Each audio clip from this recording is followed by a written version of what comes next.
Thebes, Greece, autumn of 335 BC. The city is burning. Not a foreign city, not a barbarian stronghold on the edge of the known world. A Greek city. One of the oldest and most celebrated in the Hellenic world. A city that produced Pindar, that defeated Sparta at Leuctra, that had stood for centuries as a pillar of the civilization Alexander claimed to represent. It is burning because a 21-year-old king decided it should burn. 6,000 Thebans are dead in the streets. The Macedonian army has swept through the city with a violence calibrated not to defeat, but to erase. The garrison fought, the garrison lost.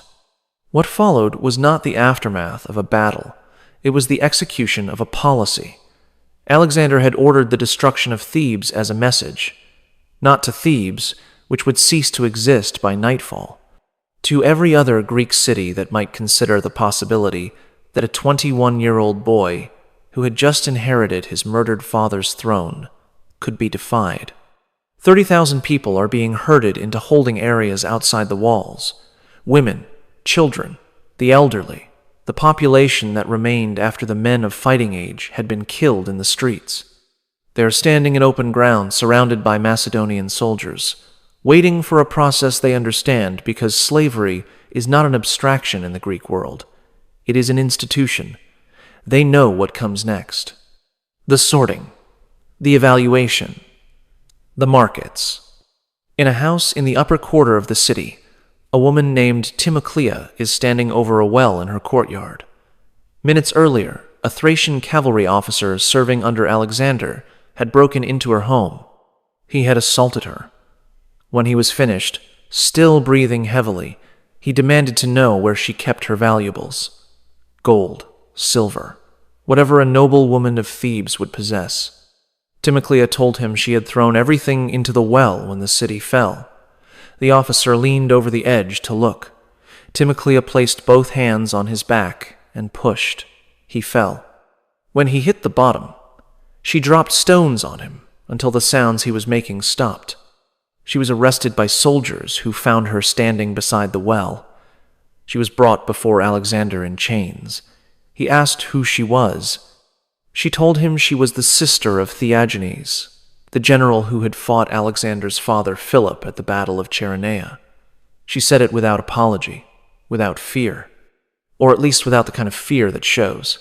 Alexander, who admired defiance when it came in a form he found aesthetically pleasing, released her. He let her go. She walked free. This story appears in every biography of Alexander the Great. Plutarch tells it. Diodorus tells it. It is presented as evidence of Alexander's magnanimity, his respect for courage, his noble character. A great man recognizing greatness in a woman who had just killed one of his soldiers. The story is true. It is also a curtain.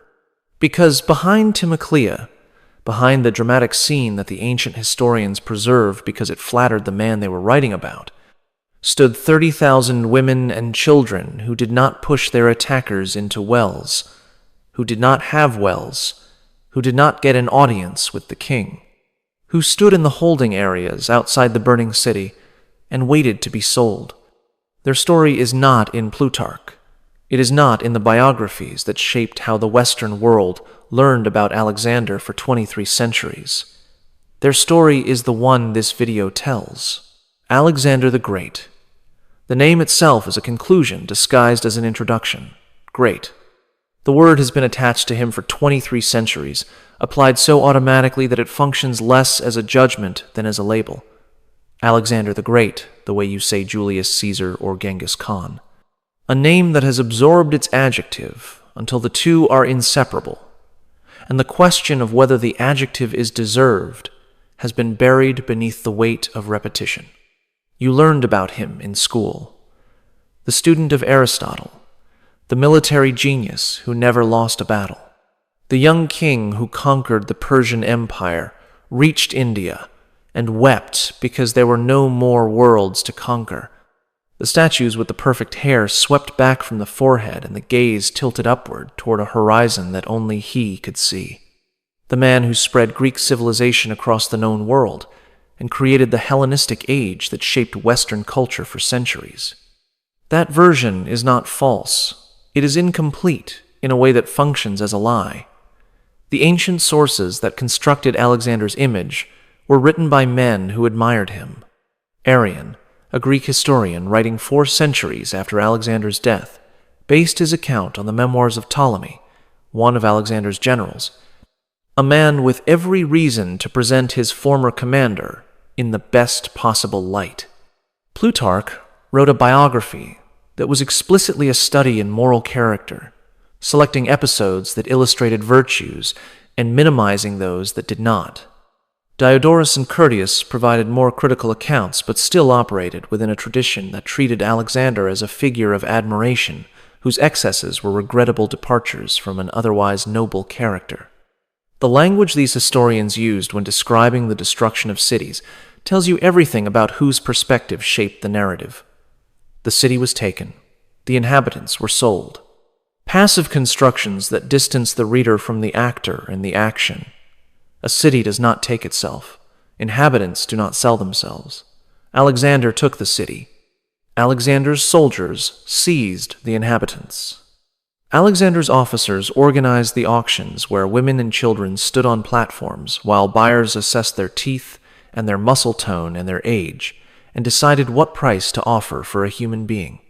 If you want to understand what those passive sentences concealed, what actually happened to the women of every city Alexander destroyed, what the phrase sold into slavery meant in practice for tens of thousands of women across 13 years of continuous conquest, then subscribe to this channel right now.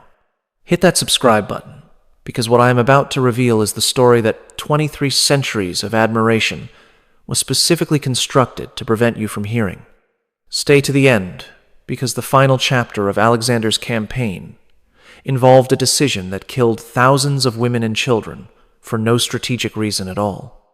And his historians recorded it with the same reverent tone they applied to his greatest victories. The destruction of Thebes needs to be understood in full because it established the template that Alexander would apply across a continent for the next 13 years. Everything that happened at Tyre and Persepolis, and a dozen cities between them, began at Thebes. The pattern was set here. The precedent was established. And the women of Thebes were the first to learn what it meant to be on the receiving end of Alexander's policy. Thebes had revolted. That is the justification the ancient sources provide, and the one that every subsequent historian has accepted as sufficient context. Philip, Alexander's father, had been assassinated in 336 BC. Alexander was 20 years old. The Greek cities, which had been forced into submission by Philip's military dominance, saw the succession of an untested young king as an opportunity to reclaim their independence. Thebes led the revolt, besieging the Macedonian garrison that Philip had installed in the city's citadel. Alexander moved south with a speed that the ancient sources describe with admiration and that the Thebans experienced as catastrophe. He covered the distance from Macedonia to Thebes in less than 2 weeks. The city had expected negotiations. It got a siege. The siege lasted days rather than weeks. When the walls were breached and the garrison relieved, Alexander issued the order that transformed a military victory into an act of annihilation. Kill the men, enslave the women and children, raze the city to the ground, spare only the temples and the house of Pindar, the poet whose work Alexander admired. Culture was to be preserved. People were not.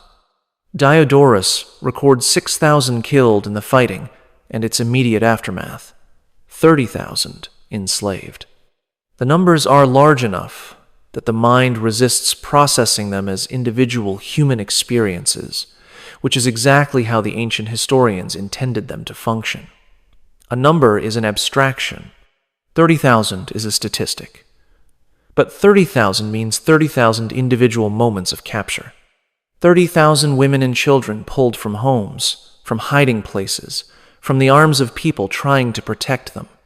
30,000 separations, mothers from children, sisters from brothers, wives from the bodies of husbands lying in the streets. The enslaved were sorted in the holding areas outside the city. This was standard procedure in Greek warfare. The sorting followed categories that the slave markets required: age, sex, physical condition. Young women were separated from old. Children were separated from mothers when the buyers preferred them sold individually. The sorting was conducted by soldiers who performed the task with the efficiency of men doing labor rather than committing atrocity, because within the framework of Greek warfare, this was labor. The conquest produced spoils. The spoils had to be processed. Women and children were spoils. The slave markets that received the Theban captives were overwhelmed. 30,000 people flooding the markets simultaneously depressed prices across the Greek world. Diodorus notes this detail with the detachment of an economist observing supply dynamics. Women who would have commanded significant prices under normal conditions